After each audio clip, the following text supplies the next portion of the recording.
St. John Damascene, or St. John of Damascus, was born in 675 AD, and that places him within the lifetimes of the very first Muslims. Muhammad had only died around 40 years before St. John was born. And as such, St. John was one of the very first people to really get a look at Islam and to write a critique of what he was seeing. Now, St. John described Muhammad as an obvious false prophet. Indeed, he described him as a forerunner to the Antichrist, who had clearly fabricated his own heresy. And he said, having insinuated himself into the good graces of the people by a show of seeming piety, he gave out that a certain book had been sent down to him from heaven. He had set down some ridiculous compositions in this book of his, and he gave it to them as an object of veneration. There are included in this writing many absurdities worthy of laughter. Now, you may remember I did a video maybe 2 or 3 years ago where I told the life story of Muhammad. And I explained in that video how Muhammad was not a well-educated man. He was illiterate, he couldn't read or write. And although he initially tried to present himself to Jews and Christians as a legitimate successor to Jesus in the lineage of Abraham and Moses, the truth is he really only had a vague knowledge of what the Bible actually said. He didn't really know what Christianity really taught, which meant that when he initially tried to preach to the Jews and the Christians in the Middle East and say, I'm a legitimate prophet in the lineage of Jesus and Abraham and Moses, his words were so garbled and so confused and so ridiculous that early Jews and Christians actually laughed at him. He just got so many things wrong. He was so confused.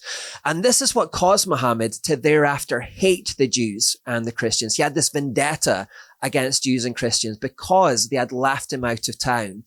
And this is why he told Muslims never to take Jews and Christians as friends and to only hate them and to persecute them. Because as St. John of Damascus points out, his words were considered worthy of laughter. What he wrote was so ridiculous that they laughed him out of town. This is why Muhammad thereafter hated the Jews and the Christians in particular. Now, this got me thinking about what people have said about Islam from that moment all throughout history. What are the recurring experiences that people have had with Islam from that moment all through the centuries? Now, I've compiled some quotes for this video, and as we go through them, I think you'll notice there are some recurring themes, and that generally speaking, ever since Muhammad came along with Islam, the nature of Islam has never really changed, and the experiences that people have had of Islam all throughout history have pretty much been exactly the same. Muhammad al-Razi was a Persian polymath who lived in the 9th and 10th centuries. He wrote, if the people of this religion are asked about the proof for the soundness of their religion, they flare up, get angry, and spill the blood of whoever confronts them with this question. They forbid rational speculation and strive to kill their adversaries. This is why truth becomes thoroughly silenced and concealed.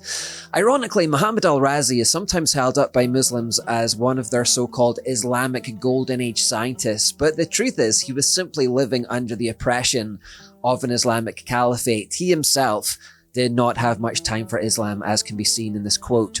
Al-Mari was another 10th and 11th century philosopher and poet who Muslims claim as being a part of their so-called Golden Age, but he too was simply just living under the oppression of a caliphate, because he said, do not suppose the statements of the Prophet to be true. They are all fabrications. Men lived comfortably till they came along and spoiled life. The sacred books are only such a set of idle tales as any age could have, and indeed did actually produce. Omar Khayyam was another Persian polymath that Muslims claim was a part of their so-called Golden Age. However, he wrote, the Quran will come put me to the test. Lovely old book in hideous error dressed. Believe me, I can quote the Quran too. The unbeliever knows his Quran best. And do you think that unto such as you, a maggot-minded, starved, fanatic crew, God gave the secret and denied it me? Well, well, what matters it? Believe that too. Maimonides was a 13th century Jewish polymath who was forced to live under Islamic rule. And he said, God has entangled us with this people, this nation of Ishmael, who treat us so prejudicially and who legislate our harm and hatred. No nation has ever arisen more harmful than they, nor has anyone done more to humiliate, degrade, and consolidate hatred against us. Thomas Aquinas was a 13th century theologian who knew Islam well, and he wrote, "Those who believed in Muhammad from the outset were not wise men, practiced in things divine and human, but beast-like men who dwelt in the wilds, utterly ignorant of all divine teaching. And it was by a multitude of such men and the force of arms that he compelled others to submit to his law." The Byzantine Emperor Manuel II lived in the 14th and 15th centuries, and during his lifetime he worked with and against Muslim leaders. After getting to know the faith well, he wrote, "Show me just what Muhammad brought that was new, and there you will find things only evil and inhuman, such as his command to spread by the sword the faith he preached." Blaise Pascal was a 17th century mathematician and philosopher who saw the difference between Islam and Christianity. He said, "Muhammad established a religion by putting his enemies to death, Jesus Christ by commanding his followers to lay down their lives." The French writer and philosopher Montesquieu, who lived in the 17th and 18th centuries, was curious regarding Islam, so he decided to study it for himself. After having done so, he wrote, "It is a misfortune to human nature when religion is given by a conqueror. The Mohammedan religion, which speaks only by the sword, acts still upon men with that destructive spirit with which it was founded." Voltaire was one of the most famous philosophers of that age, and after studying Mohammedan Islam, he wrote, "The Quran teaches fear, hatred, contempt for others, murder as a legitimate means for the dissemination and preservation of this satanic doctrine. It talks ill of women, it classifies people into classes, it calls for blood and ever more blood. Yet that a camel trader sparks uproar in his tribe, that he wants to make his fellow citizens believe that he talked to the Archangel Gabriel, that he boasted about being taken up into heaven and receiving a part of that indigestible book there, which can shake common sense on every page, that to gain respect for his work, he covers his country with fire and iron, that he strangles fathers, drags away daughters, that he leaves the beaten a free choice between death and his faith.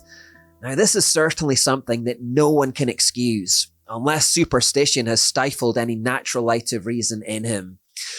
In the 17th century, American President Thomas Jefferson was surprised when American ships were being attacked in the Mediterranean off the north coast of Africa by Islamic forces, but he soon learned the true nature of Islam. He wrote, "We took the liberty to make some inquiries concerning the ground of their pretensions to make war upon nations who had done them no injury, and observed that we considered all mankind our friends who had done us no wrong, nor had given us any provocation." In other words, why are you attacking us? We're a brand new nation. We have no quarrel with you.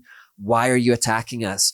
The ambassador of Tripoli answered that it was founded on the laws of their prophet, that it was written in their Quran, that all nations who should not have acknowledged his authority were sinners, that it was their right and duty to make war upon them wherever they could be found, and to make slaves of all they could take as prisoners, and that every Muslim who should be slain in battle was sure to go to paradise. Alexis de Tocqueville was a 19th century sociologist and diplomat who said, "The violent tendencies of the Quran are so striking that I cannot understand how any man with good sense could miss them."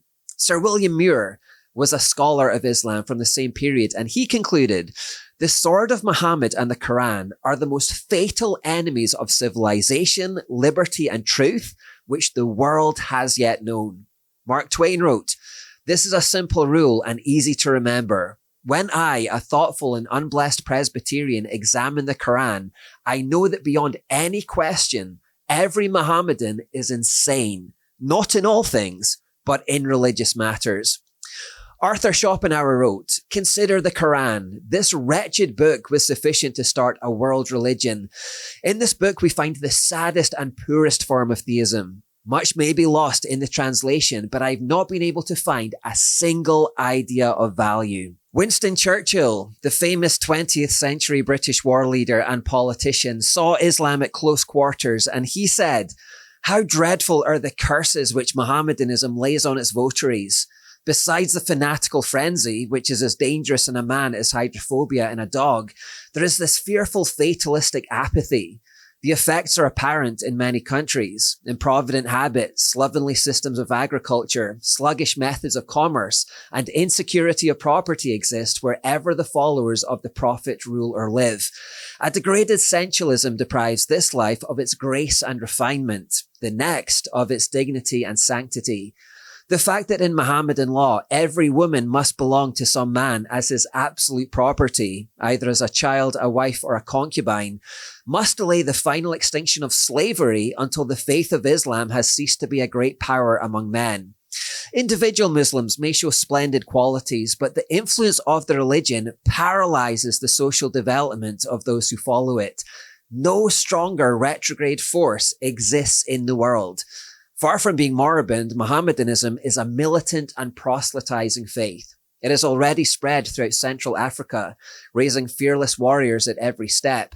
And were it not that Christianity is sheltered in the strong arms of science, the science against which it had vainly struggled, the civilization of modern Europe might fall, as fell the civilization of ancient Rome.